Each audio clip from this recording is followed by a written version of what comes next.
Afrikaan mootummoota abbaa irree hedduu qabaachuun kan ishee dorgomu hin jiru. Sirna bittaa kolonii jalaa erga baates ijoolleemti ishee abbaa irree ta'uun saba isaanii gidirsuun, hidhuun, ajjeesuun kan itti fufee ture. Hanga ammaattis ta'u ardiiwwan jiran keessaa mootummoota abbaa irree qabaachuun kan isheetti gitu hin jiru. Mootummoota abbaa irree darban keessaa har'aaf waa'ee pirezidaantii giddugaleessa Afrikaa Riippaabilikii yookiin immoo Seentiraal Afrikaan Riippaabilik kan ture Jeen Bedel Bokaasaa ilaalla.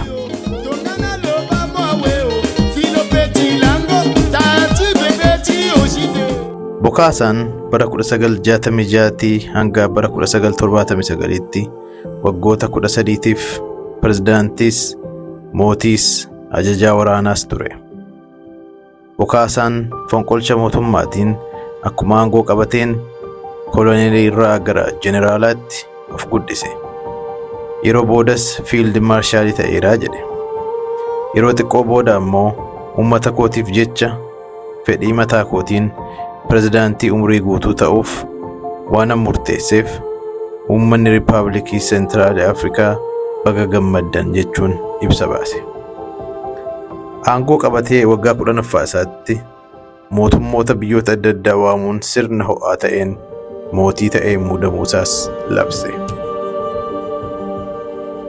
Bokaasaan erga biyyi isaa kolonii warra Faransaay jalaa baatee pirezidaantii isa lammataati. Pirezidaantiin jalqabaa Seentiraal Afrikaa eessuma Bokaasaa kan ta'an Deevid Dookuu ture. Bokaasaanis mootummaa eessuma isaa keessatti aangoo hanga ajajaa waraanaatti qaba ture. Haa ta'u malee garuu Bokaasaan aangoo isaa kanatti fayyadamuun mootummaa eessuma isaa Deevid Dookuu fonqolche.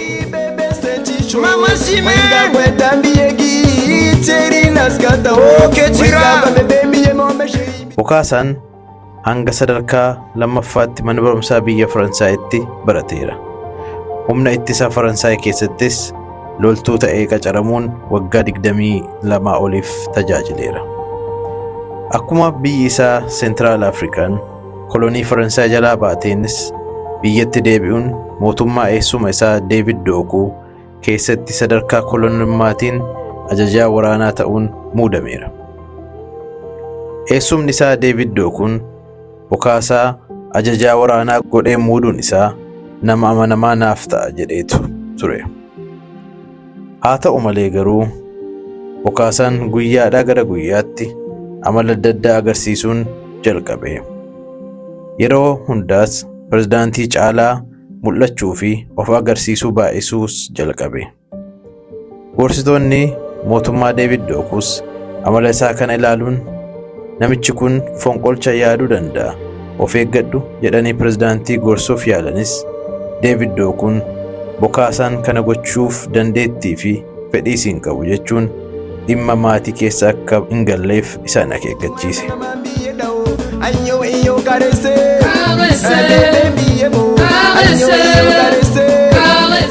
Akka lakkoofsa biyya sanaatti bara 1966 jala bultii ayyaana waggaa haaraa ture.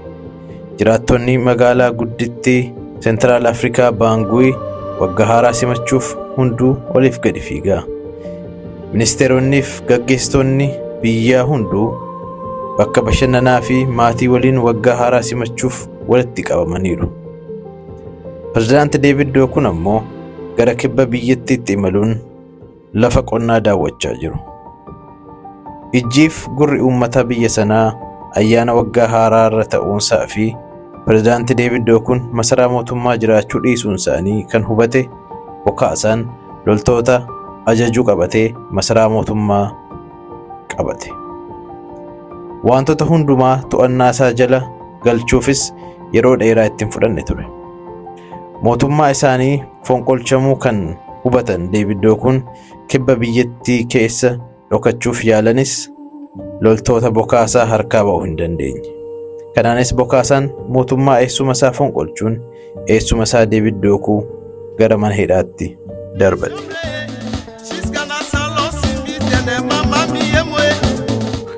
Pirezidaantii Bokaasaan haala kanaan erga aangoo qabatee nama ajjeesuuf hidhuun hojii koo jedhee itti taa'e.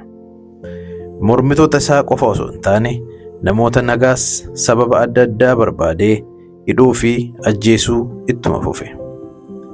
Karaa masaraa yookiin mana jireenyaa isaa darbuun hamma yakka ta'uttis gahe.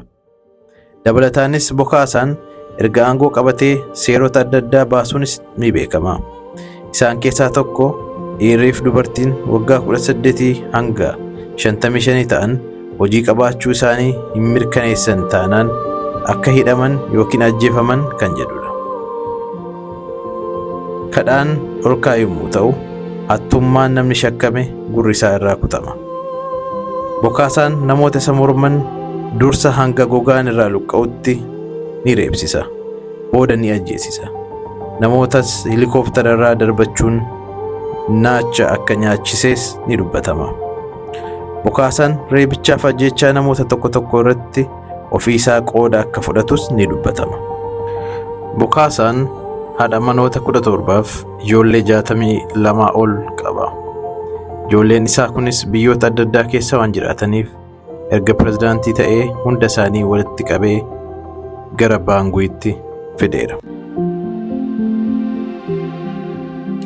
Bokaasaan michuu pirezidaantii Liibiyaa yeroo sanaa Muhammad Gaadaafii tures jedhama.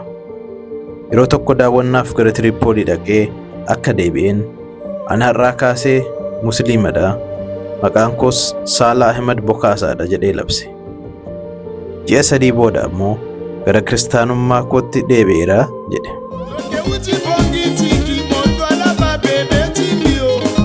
Yakki Bokaasaan ittiin himatame inni guddaan foon namaa nyaachaa akka ture kan jedhudha.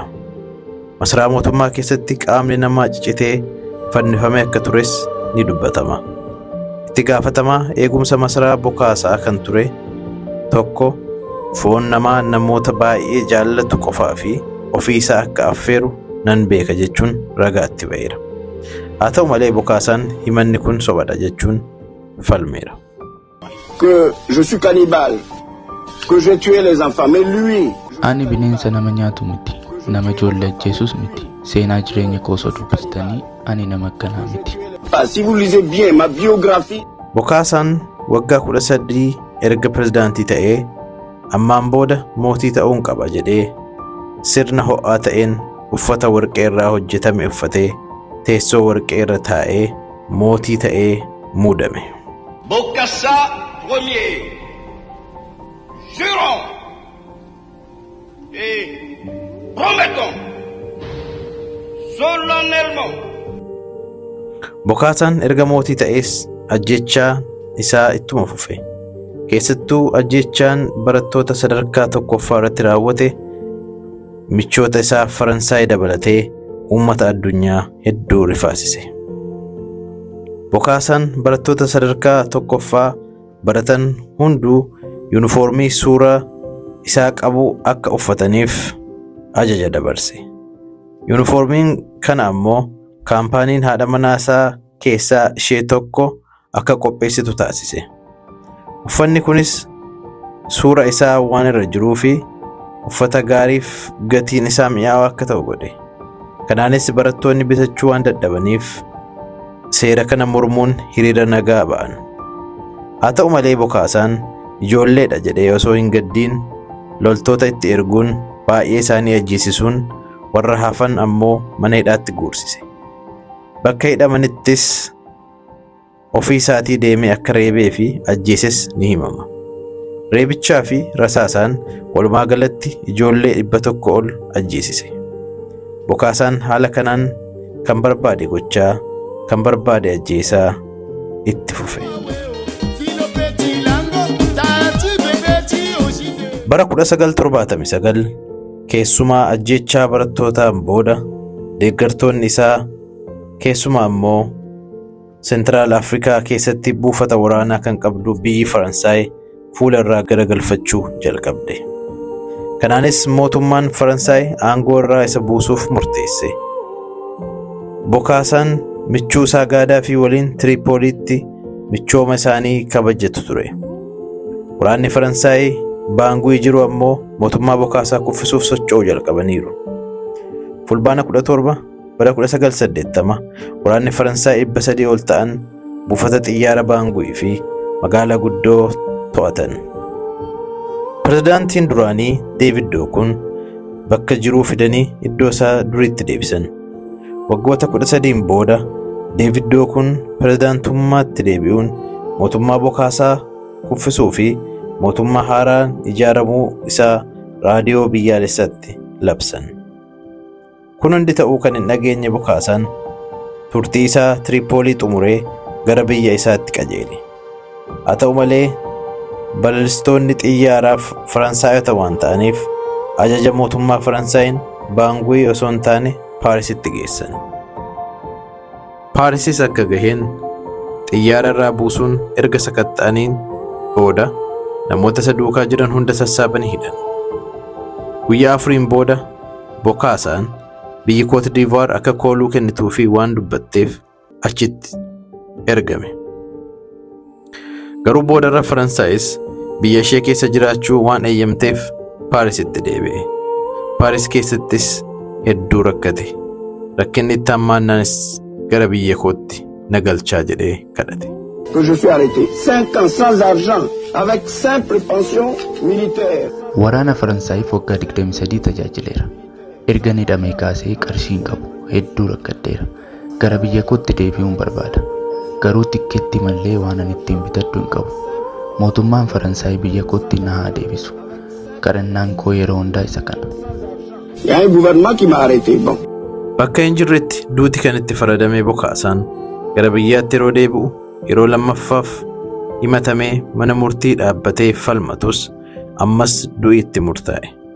Haa ta'u malee garuu pirezidaantiin biyyichaa David Dookun ammas fonqolcha mootummaatiin aangoorraa waan ka'aniif pirezidaantiin haaraan biyyichaa Andree Lengaanaa murtii du'aa irraa gara umrii guutuutti geeddaraniif.